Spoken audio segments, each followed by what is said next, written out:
Hello everyone, welcome to my channel. कैसे हैं आप सब? उम्मीद करती हूँ आप सब बहुत अच्छे होंगे। तो आज मैं दिवाली से रिलेटेड और कुछ ऐसे भी टिप्स लेकर आई हूँ जो आपके रोज़मर्रा की लाइफ में बहुत ही काम आएंगे और आपको बहुत पसंद आने वाली है। तो प्लीज़ वीडियो को पूरा देखिएगा। अच्छी लगे तो लाइक एंड शेयर कर दीजिएगा। चैनल पर पहली बार आए हैं तो सब्सक्राइब जरूर कर लीजिएगा। आज का जो पहला टिप्स है, इसके लिए हमें चाहिए विनेगर यानी कि वाइट सिरका। तो एक ढक्कन हमें भर के ले लेना है और इसमें रखना है 1 चम्मच नमक। जो हम खाने में नमक इस्तेमाल करते हैं वही 1 चम्मच लेना है। और अब थोड़ा सा कॉटन ले लीजिए। और चलिए बताती हूँ कि इसका हम कैसे यूज़ करेंगे।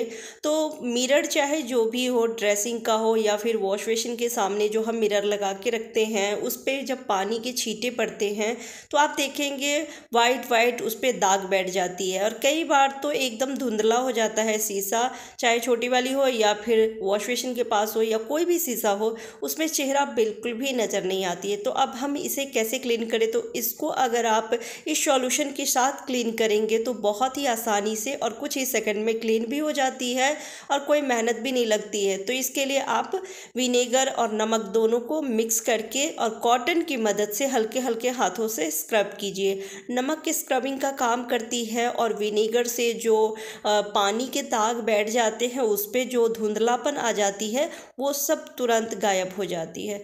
तो 1 से 2 मिनट के लिए इस तरह से हल्के हल्के हाथों से स्क्रब कर लीजिए और उसके बाद पानी से धो लीजिए या फिर कोई सॉफ्ट कपड़ा लेके और उसको हल्का सा गीला करके मिरर को पोंछ लीजिए। आप देखेंगे इस तरीके से मिरर 2 मिनट में एकदम चमक जाती है। तो इस टिप्स से आप जो भी घर में मिरर गंदा हो या फिर पानी के जिस पे दाग बैठ गया हो, उसे आप क्लीन कर सकते हैं। और कैसा लगा आपको ये टिप्स कमेंट करके ज़रूर बताइएगा। ये जो सॉल्यूशन बच गया है विनेगर और नमक वाला, इसे हम फेंकेंगे नहीं, इसी से हम वॉश बेसिन के नल को क्लीन कर लेंगे। बहुत ही अच्छे से ये भी क्लीन हो जाती है। कई जगह की पानी बहुत ज़्यादा खारा होता है, तो जिस वजह से पानी का दाग हर चीज़ पे बैठ जाती है बहुत जल्दी। तो इसे क्लीन आप इस तरीके से कर सकते हैं। नमक स्क्रबिंग का काम करती है और विनेगर से जितने भी पानी के दाग धब्बे बैठ गए हैं वो तुरंत रिमूव हो जाती है। तो इसे मैं कॉटन की मदद से लगा देती हूँ और 2 से 3 मिनट के लिए हम ऐसे ही रहने देंगे। उसके बाद कोई भी स्क्रबर लेके और इससे आप साफ़ कर सकते हैं।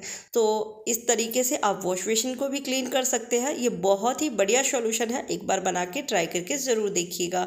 और कैसा लगा आपको ये टिप्स कमेंट करके ज़रूर बताइएगा। चलिए अगला टिप्स देख लेते हैं। कैंडल हम सभी यूज़ करते हैं, चाहे दिवाली के दिन जलाएं या फिर ऐसे भी कैंडल 2-4 घर में रखते ही हैं। कई बार लाइट चली जाती है तो हम कैंडल यूज़ करते हैं। तो जहाँ पर भी कैंडल जला के रखते हैं, आप देखेंगे उसका जो वैक्स है वहाँ पे काफ़ी सारा गिर जाती है और उसे साफ़ करना काफ़ी दिक्कत होती है, काफ़ी मुश्किल होता है।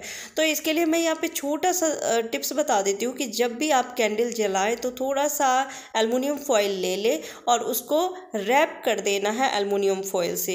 यानी जो कैंडल है उसमें आप एल्युमिनियम फॉइल से इसको अच्छे से कवर कर दीजिए। इसके 2 फायदे हैं। एक तो जहाँ पर भी आप इसको जला के रखेंगे एक अच्छी सी रोशनी रहेगी, चमक रहेगी। एक कैंडल भी कहीं पर भी जलाते हैं तो बहुत अच्छी रोशनी देगा। साथ में इसका जो वैक्स है ये फर्श पे नहीं गिरेगा, तो फिर काम नहीं बढ़ेंगे और साफ़ नहीं करना पड़ेगा आपको। ये बहुत ही बढ़िया तरीका है। ये तो छोटी वाली कैंडल है, जो बड़ी वाली कैंडल होती है उसमें ही आप लगाइएगा, क्योंकि ये बहुत जल्दी जल के ख़त्म हो जाती है और बड़ी वाली तो काफ़ी देर तक जलती है। तो इस तरह से आप जब रैप कर देंगे तो बहुत देर तक कैंडल जलेगी भी और अच्छी रोशनी भी देगी और उसका जो वैक्स है वो फर्श पे नहीं गिरेगा। अगला टिप्स कैंडल से रिलेटेड ही है। कई बार होता है कि हम अनजाने में कैंडल जला के कहीं पर भी ऐसे ही रख देते हैं, एल्युमिनियम फॉइल नहीं रैप करते हैं, तो उसका जो वैक्स है ऐसे ही फर्श पे बहुत ज़्यादा गिर जाती है और चिपक जाती है। इसे साफ़ करना आसान नहीं होता है, या तो चाकू से या किसी भी नोकीली चीज़ से खुरच के साफ़ करना होता है,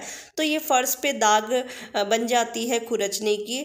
तो इसे हम किस तरह से क्लीन करें जिससे कि कुछ ही मिनटों में सारे वैक्स इसके निकल जाए। तो 2 तरीका बताती हूँ। एक तो आप क्या करें, अगर काफ़ी जगह पे वैक्स गिरा हुआ है, जैसे कि अभी दिवाली आ रही है, दिवाली में बहुत सारे लोग कैंडल यूज़ करते हैं, कैंडल जलाते हैं जगह जगह पे, तो आप थोड़ा सा पानी गर्म कर लें और जहाँ जहाँ कैंडल वैक्स गिरा हुआ है वहाँ पे गर्म पानी डाल के और फिर कोई भी रफ़ कपड़ा तरह से उसको पोंछते चले जाइए तो वो तुरंत क्लीन हो जाएगी। और दूसरा तरीका है, अगर कहीं एक जगह ही आपने कैंडल जलाया था और वहाँ पे बहुत सारे कैंडल का जो वैक्स है वो गिरा हुआ है, तो आप टिश्यू पेपर या फिर न्यूज़पेपर ले लें और वहाँ पर रख के प्रेस हल्का सा हिट करके और उस पर छोड़ दीजिए या फिर हल्का सा चला दीजिए, जैसे कपड़े प्रेस करते हैं। तो आप देखेंगे वो जो वैक्स है वो पिघल जाती है और सारा टिश्यू पेपर या फिर जो भी पेपर आप यूज़ करते हैं वो सब सोख लेता है। तो ये बहुत ही बढ़िया तरीका है कैंडल वैक्स को क्लीन करने का।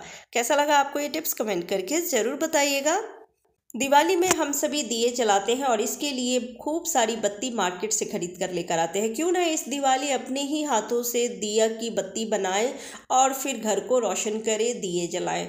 तो आज मैं काफ़ी सारी तरह की टिप्स बताऊंगी दिए की बत्ती बनाने के लिए। जैसे लंबी वाली बत्ती चाहिए तो वो भी मैं आपके साथ शेयर करूंगी। अगर गोल वाली बत्ती आप यूज़ करते हैं तो वो भी मैं तरीका बता दूंगी। बहुत ही आसान तरीका है जिससे आप मिनटों में बहुत सारे आप फूल बत्ती या फिर लंबी वाली बत्ती बना सकते हैं। कई लोग अखंड ज्योत के लिए भी बत्ती मार्केट से लेकर आते हैं, तो मैं ये भी तरीका बता दूंगी कि अखंड ज्योत की बत्ती कैसे अकेले घर पर तैयार करें। तो सबसे पहले तो लंबी बत्ती के लिए हमें इस तरह से रुई ले लेना है और थोड़ा थोड़ा रुई। आपको मोटी बत्ती बनानी है तो थोड़ा ज़्यादा कॉटन ले लीजिए, अगर पतली पतली बत्ती बनानी है तो कम कॉटन लीजिए और उसे फैला लेना है। और हमें लेना है अगरबत्ती का स्टिक, तो मसाले हटा दीजिए और अगरबत्ती की स्टिक लेके और इस तरह से हमें रख के बना लेना है बत्ती। ध्यान रखिएगा कि जो हम पाटला यूज़ कर रहे हैं वो लकड़ी का ही हो, क्योंकि फर्श पे या फिर कोई ऐसी चिकनी जगह पे हम नहीं बना सकते क्योंकि वो स्लिप करता है तो बत्ती नहीं बन पाती है। तो इसलिए जो भी आप सरफेस यूज़ करते हो थोड़ा सा रफ होना चाहिए। तो लकड़ी का पाटला हो या फिर चॉपिंग बोर्ड हो वो आप ले लीजिए। तो इस तरह से आप कुछ ही मिनटों में ढेर सारी लंबी बत्ती बना सकते हैं। बहुत ही आसान तरीका है।